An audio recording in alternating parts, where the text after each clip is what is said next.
Hello friends, welcome back to my channel. ये इस series का लास्ट एपिसोड है।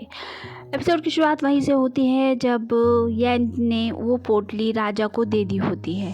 राजा जब उसे देखता है तो उसे सब कुछ पता चल जाता है। राजा वो खत पढ़ते हैं और येन को बोलते हैं, क्या इसमें जो लिखा है सब सच है?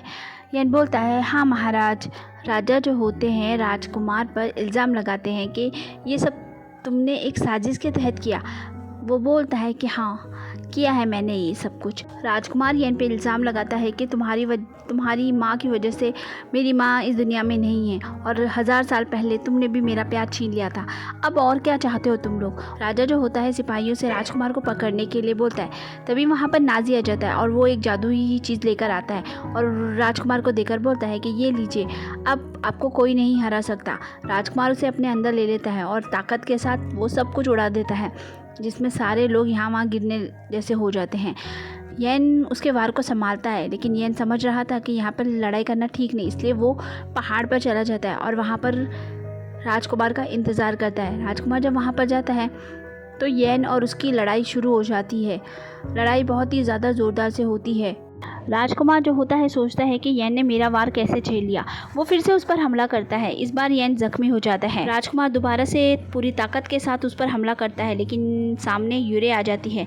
यूरे को देखकर वो अपना वार घुमा लेता है। यूरे जो है येन को बचाने के लिए उसके सामने खड़ी हुई थी। ये देखकर राजकुमार कहता है कि तुम इसके सामने से हट जाओ, मैं तुम पर वार नहीं कर सकता। राजकुमार यूरे को ज़ाओमिन कह के बुलाता है। वो उसे जुआन गागा कह के बुलाती है, लेकिन तभी उसके सीने में दर्द शुरू हो जाता है और उसके पूरे बाल सफ़ेद हो जाते। ये देखकर ज़ाओमिन रो रही होती है। अपनी हालत को देखकर जुआन बोलता है कि ये क्या हो रहा है, आखिर ये सब क्या चल रहा है? तभी येन बताता है कि ये सब तुम्हारा प्लान नहीं था, बल्कि ये सब हमारा प्लान था। तुम्हें क्या लगता है ये जो कुछ हो रहा था वो तुम्हारे प्लान के मुताबिक हो रहा था?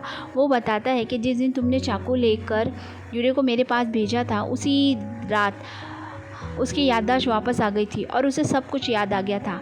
रात में मैं जब ज़ख्मी हालत में था तब वो ज़ाओमिन के रूप में मेरे सामने आई। मैं समझ नहीं पाया। मैंने उससे पूछा तो उसने मुझे सब कुछ बता दिया और हम लोगों ने मिलकर ही ये प्लान बनाया था तुम्हें नकली ताकत देने का।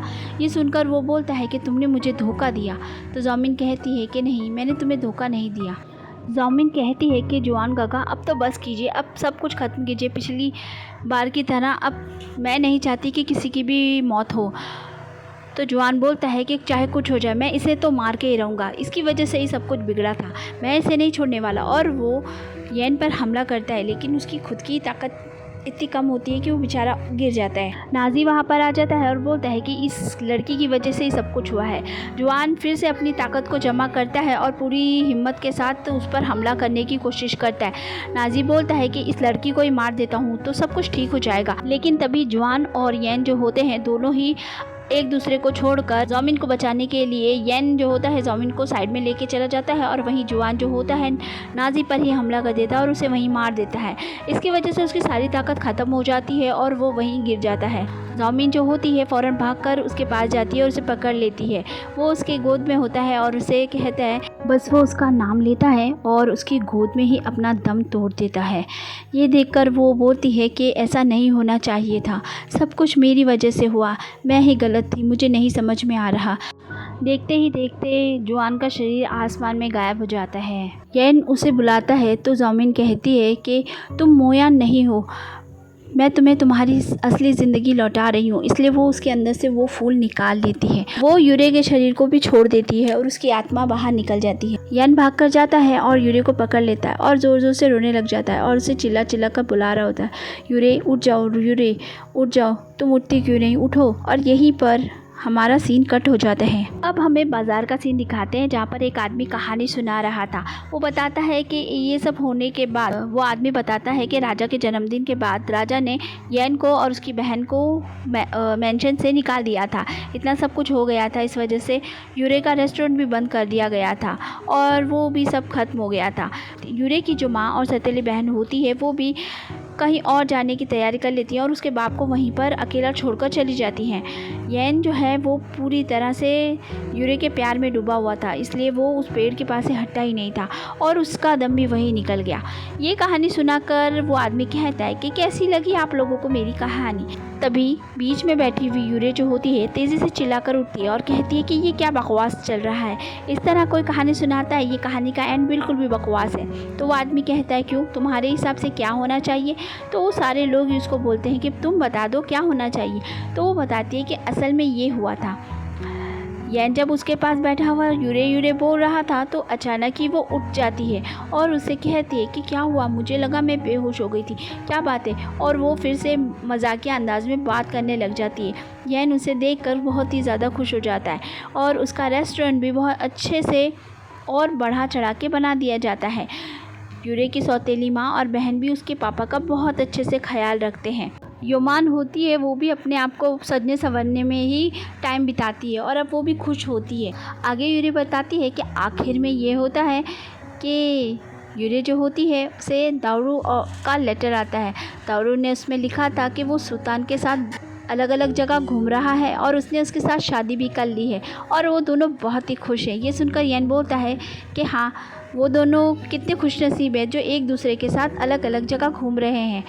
तो यूरे बोलती है कि हम भी तो खुश हैं ना। तो वो कहता हाँ, मैं तो बहुत ही ज़्यादा खुश हूँ। यैन बोलता है कि हमें भी तो बच्चे के लिए ट्राई करना चाहिए और वो उसे गोद में उठाकर वहाँ से ले जाता है। यूरे कहती है कि इसे कहते हैं एंडिंग, समझ गए, ये हुई उनकी हैप्पी एंडिंग। ये सुनकर वो स्टोरी बोलने वाला कहता है कि आप उन्हें नाम लेकर क्यों बुला रही है, कहीं आप ही तो यहाँ की मालकिन नहीं हो।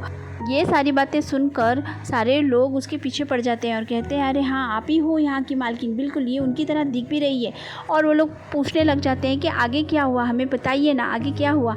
और सब घेरा बना लेते हैं। वो बेचारी बीच में से निकल कर आ जाती है बाहर और वहाँ यैन होता है। यैन उसे साइड में ले जाता है और बोलता है क्यों, सुना ली कहानी यहाँ की मालकिन साहिबा। तो कहती है अरे नहीं, बिल्कुल नहीं, कुछ मत बताओ। और दोनों वहाँ से निकल जाते हैं।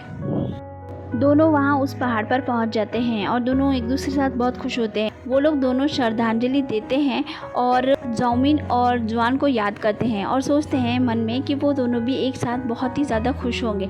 अब हमें जाओमिन और जवान को दिखाया जाता है जो सच में एक दूसरे के साथ बहुत ही ज़्यादा खुश होते हैं। आगे हमें दिखाते हैं कि यूरे और येन जो होते हैं वो दोनों एक दूसरे के साथ हंसी मजाक कर रहे होते हैं और अपनी पुरानी सारी बातों को याद करते हैं। यूरे जो होती है फिर से खाने की बात करती है तो यैन बोलता है मुझे समझ में आ रहा है कि तुम इतना क्यों खा रही हो। तो वो बोलती है क्या तुम्हें सच में पता है मैं क्यों खा रही हूँ, तुम जानते हो क्या। वो कहता है नहीं नहीं, मुझे कुछ नहीं पता। और वो यहाँ वहाँ की बातें करने लग जाता है और इसी तरह वो दोनों एक दूसरे के पीछे भाग भाग के खेलने लग जाते हैं और हमारी स्टोरी हो जाती है यहाँ पर हैप्पी एंडिंग। तो फ्रेंड्स, आपको ये ड्रामा कैसा लगा मुझे कमेंट में ज़रूर बताइएगा। चैनल पर नए हैं तो चैनल को सब्सक्राइब करना तो बिल्कुल भी मत भूलिए। मिलती हूँ नेक्स्ट वीडियो के साथ, तब तक अपना ख्याल रखें और अगर आपको कोई ड्रामा पसंद है तो प्लीज़ मुझे बताइए। मिलती हूँ नेक्स्ट ड्रामा के साथ, तब तक अपना ख्याल रखिए। Bye bye.